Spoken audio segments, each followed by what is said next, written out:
I don't think she has the ability to talk to foreign leaders.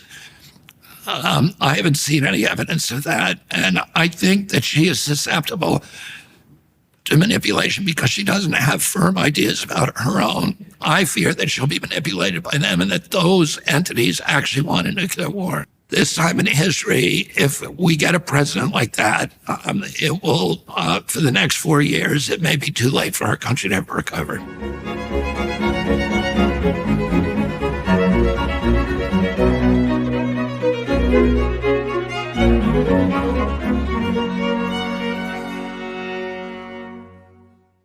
Hello, everybody. So today I had the privilege of round 2 with Robert F. Kennedy Jr. The first time we had a discussion, which I enjoyed a lot and thought was very worthwhile, the powers that be at YouTube decided that it was okay for them to eradicate it, which was not something that I was happy with and still remain unhappy about. We'll see if the same thing happens this time. So we covered, a lot has changed since that first interview, most markedly that RFK is now allied with Donald Trump, and that's quite the strange turn of affairs. We have a coterie of disaffected Democrats running on the Republican side against Kamala Harris. And what did we talk about? Well, we talked a lot about why RFK has become disenchanted with the Democrats. And I had pushed him on that issue in our first discussion, asking him, for example, when the left goes too far. We finally have the answer to that question. That's in this podcast, because RFK outlined 5 different ways the left has gone too far. So highlighting what? Highlighting their lack of care for free speech, highlighting the fact that they're now the party of war, highlighting the fact that they're no longer the party of the working class. Well, there's 3 ways that the left has gone too far, and that's the tip of the iceberg. We talked a fair bit about, well, the policy issues that Kennedy has been discussing with Trump, concentrating particularly on the health crisis, on free speech, and on international peace. And those do strike me as 3 major issues that we need to contend with. We talked about the development of Trump's new team, which is a remarkable occurrence. The fact that he has Musk, the fact that he has Ramaswamy, Tulsi Gabbard, and of course Kennedy himself. That changes the political landscape dramatically, something the Trump team hasn't yet capitalized on. We talked a little bit about what the union might look like under a Trump administration with all these remarkable people in it. So join us for all of that. YouTube censors allowing. So I'm very curious about the alliance that you formed with Trump. I'm curious about whether you ever imagined that such a thing was a likelihood. And then I'm curious about why you decided it was a good idea. I never imagined such thing was a likelihood. In fact, I was reading a statement that I had forgotten I made, but I made it repeatedly during the 18 months when I was running after declaring that I was going to run. When people oftentimes would ask me, "Why don't you run with Trump?" and I would say, and then on several occasions I was approached by the Trump campaign about running as his VP. And my answer to that was always that that would result in a divorce with my wife even if I had the inclination to do that, because it's something that just constitutionally she, at that point, could not have handled and would have, I think, impacted her job and would have, it would and her friendships, her relationships, her family, etc. But a lot, we both learned a lot during the election. I saw this metamorphosis of the Democratic Party, the party that I was born in, raised in. My family has been involved in the Democratic Party since all of my great-grandparents came over in 1848 during the potato famine and landed in Boston. And it was the Democratic Party that they came over penniless and friendless. And it was the Democratic Party that provided for them, that made sure that they got food, that they got jobs. that protected them against the reigning hierarchy of power in Boston at that time, which was, run by what they call the Brahmin class, which was very hostile to Irish Catholics in particular. And my great-grandfather was the first Irish Catholic mayor of Boston. The first, let me put it this way, Irish Catholic ghetto mayor. There was one mayor before him that was Irish Catholic, but he was chosen by the Brahmins. And he was the first one who was, part of the rebellion of the Irish. And the ultimate takeover of Boston and many of our other urban areas by Irish Catholic politicians. My grandfather, John Fitzgerald, was called Honey Fitz because he had a beautiful singing voice that sounded like honey. And his contemporary, Patrick Joseph Kennedy, was a state legislature and a political boss in Boston. Their children married. Rose Fitzgerald married my grandfather. Joseph Kennedy, he was the treasurer for Franklin Roosevelt's campaign. He was the only Wall Street figure who supported Roosevelt. And then he became the first commissioner of the SEC. He had political ambitions of his own, but he ruined those ambitions by his anti-war position, both in World War I and then World War II. He served as the U.S. ambassador to the Court of St. James under Roosevelt to Great Britain. And then his children, his son Joe, who was killed during the war, gave a speech, would have run, and my grandfather had ambitions for him to be the first Irish Catholic president. He spoke, gave a keynote address at the Democratic Convention in 1940. My uncle, John Kennedy, became the first Irish Catholic president of the United States. My father served as Attorney General in the United States Senate and then died, was assassinated in his own run for president. My uncle, Ted Kennedy, was the second longest serving member of the United States Senate. And so, my family, the DNA of the Democratic Party was baked into my own character, my identity. I grew up in the party. I began campaigning when I was 6 years old on my uncle's campaign. I attended the convention in Los Angeles that year, and I've attended almost every Democratic convention since then, worked in probably 100 campaigns. And I was a stalwart in the Democratic Party, but the Democratic Party that I grew up with changed dramatically, has changed the last year. The Democratic Party I grew up in was the party of peace. My uncle, John Kennedy, he was asked by his best friend, one of his two best friends, Ben Bradley, who was then the editor of Washington Post, what do you want on your gravestone? And without skipping a beat, my uncle said he kept the peace. He said the primary job of a president of the United States was to keep the country out of war. Mm-hmm. He said he didn't want children in Africa and Latin America, when they heard about the United States, to think about a man in a military uniform with a gun. He wanted them to think of a Peace Corps volunteer. He wanted them to think of the Kennedy Milk Program, which provided nutrition to millions of malnourished kids around the world. He wanted them to think of USAID, of Alliance for Progress, and these other programs that my uncle created to project economic power rather than military power abroad. My uncle was under tremendous pressure to go to war in Laos, which he resisted in 1961, to go to war in Germany during the Checkpoint Charlie crisis in 62, to go to war against Cuba in 61 during the Bay of Pigs, and then again in 63 during the Cuban Missile Crisis, and then to go to Vietnam.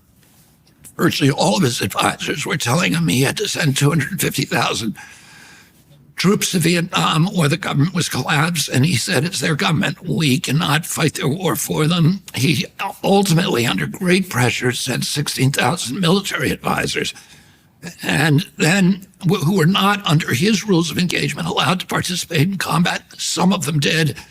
In October of 1963, he learned that a Green Beret had been killed in Vietnam. And he turned to his aide, Walt Rostow, and he said, I want the casualties, a complete list of casualties, of U.S. casualties. Rostow came back to him an hour later and there was 76 Americans that died at that point. My uncle said it's too many. And that afternoon, this October 22nd, 1963, he signed National Security Order 263, ordering all military personnel, U.S. military personnel, out of Vietnam by 1965, with the first 1,000 coming home by December. So that would have been 6 weeks later. And then he was killed 30 days to the date after he signed that order. And a week after that, President Johnson, his successor, remanded National Security Order 263. Johnson then sent 265,000 Americans to Vietnam. It became our war. My father ran against that war in 1968, and he also was killed in that process. And then Nixon took over and sent 560,000 Americans to Vietnam. We killed 1 million of them, maybe 2 million. They killed 56,000 of our children, including my cousin George Skakel, who died in the Tet Offensive. And America then went down a different path toward, becoming a feature of the military-industrial complex, which Eisenhower had warned against 3 days before on my birthday in 1961. 3 days before my uncle took the oath of office, Eisenhower made that warning, and my uncle spent 3,000 days of his presidency keeping us out of war and keeping the military-industrial complex at bay. This was one of the defining features of the Democratic Party. We were the party that was against war. The Republicans were the pro-war party. We were the party that was for civil rights, including constitutional rights, and particularly freedom of speech, which is the backstop for all the other rights of the United States Constitution. A country that has the capacity to censor its critics has the license for every kind of atrocity. My father understood that. My uncle understood that. That was a bedrock assumption of the Democratic Party, that free speech was, if any constrictions on free speech, was the first step down the slippery slope of totalitarianism.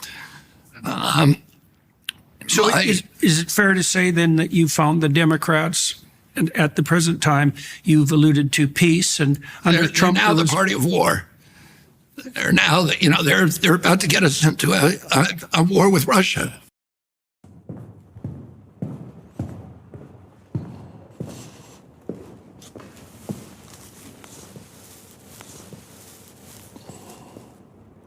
So we could start by talking about depression. Depressed people are sad and frustrated and disappointed. They tend to feel all negative emotions simultaneously in a manner that's paralyzing. Depression is fundamentally a biochemical disorder. One of the things I tried to determine as a good behaviorist was whether the person who was suffering because they were ill in the strictly physiological sense, or whether they were suffering from the cumulative micro and macro catastrophes of life. The probability that tossing an antidepressant into the mix is all of a sudden going to fix your life that are absolutely catastrophically out of order is zero. The more unstable your life is, the less serotonin your brain produces, and that makes you hypersensitive to negative emotion and suppresses positive emotion. You take the problem, I'm suffering, and then you think, well, why are you suffering? It's exposure therapy. And then you can practice encountering the obstacles that are stopping you, and it'll make you braver, and it'll help you deal with your problems. Voluntary confrontation with the forces of darkness and chaos is the fundamental story of life. Putin has said this week that if we send missiles into Russia, that he will consider himself to be at war with NATO and the United States of America. And, and he's got more weapons than he's got is the biggest nuclear power in the world. He has 1,200 more nuclear warheads than we do, and they're better than ours. And his electronic warfare system is a generation ahead of ours, as they've shown in Ukraine. They can shoot down almost anything that we send against them.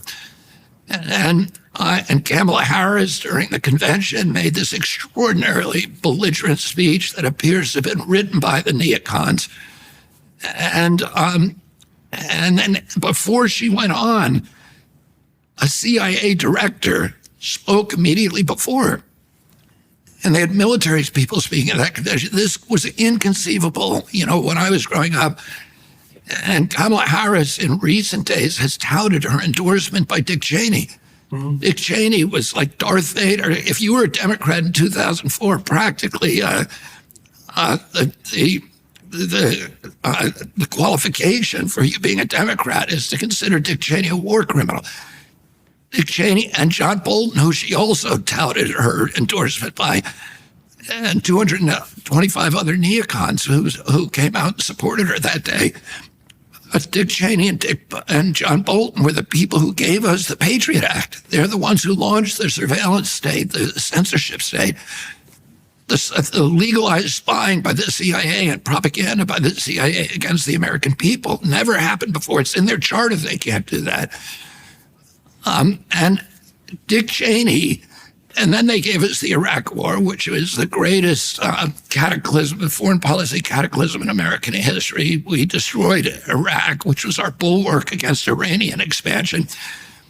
The October 7th invasion were a direct result of our destruction of Saddam Hussein.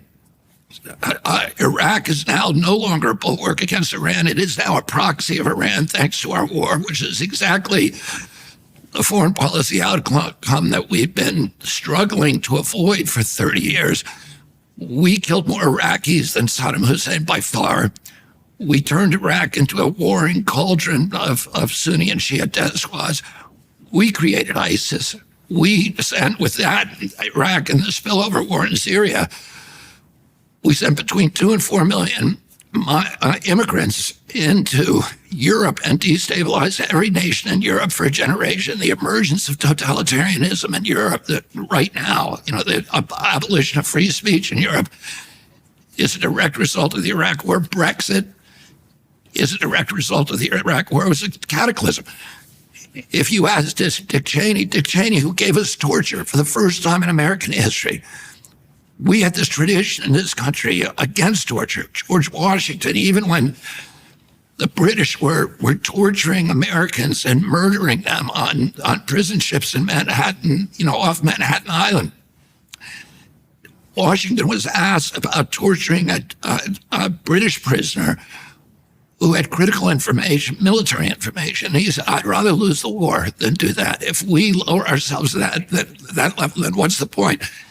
Abraham Lincoln was presented with the same dilemma during the Civil War and said, no, we're not going to do that. And he wrote guidelines against torture for the U.S. military that later became the basis for the Geneva Convention. That is our legacy to the world, the Geneva Convention. You don't torture people. And Dick Cheney introduced that extraordinary renditions, openly torturing people, bragging about it. If you ask Dick Cheney today, do you disavow any of those policies? He would say, no, I embrace them. The war in Iraq was a great thing. We got rid of Saddam Hussein. It's insanity. And he has not changed. So why is he endorsing Kamala Harris? It's not because the neocons have changed. It's because the Democratic Party is now the party of the neocons.